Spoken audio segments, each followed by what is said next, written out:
বাড়ি চো। আমি বাড়ি যাবো না, আমি টনিকে বিশাল ভালোবাসি। গায়ের তুলে কি সবকিছু সমাধান হয়ে যাবে? মেয়ের বাপকে ভাই এই সামেদ তুই কি বলছিস বল? আমি আবার কি বলবো? চলে এসে বি করবে। ও ভাবে বলছো কেন মা? কেন বলি দেখতে শুনতে খারাপ, একটা বড় লোক বাড়িতে বিয়ে ঠিক করিছিল, কেন বিনা করে টাকা রাখবি হাত ধরে পালিয়ে গেল। আমার তুমি কখন আসলা বা? এই তো এক্ষুনি।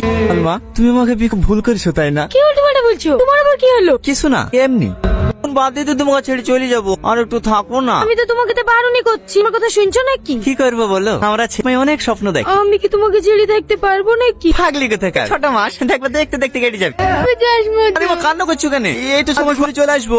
আরে আয় টনি, আবার ট্রেন মিস আসছি। এই টাকাটা দা, ভালোভাবে যাবি।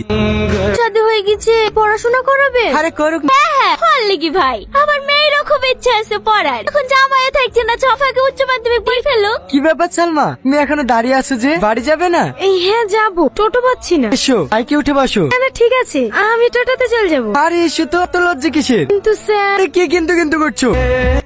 ফোন করেছিল রাতে ব্লকে পড়ি, তোরা সব রেডি এলে? আমি আর যেতে পারবো না ভাই। যেতে পারবি না তো তোর কাজ রেখে করবি? আমি যাবো ভাই। তুই তো এক্ষুনি কাজ থেকে আসলি, আবার যাবি? হ্যাঁ ভাই, আমার কোনো অসুবিধা হবে না।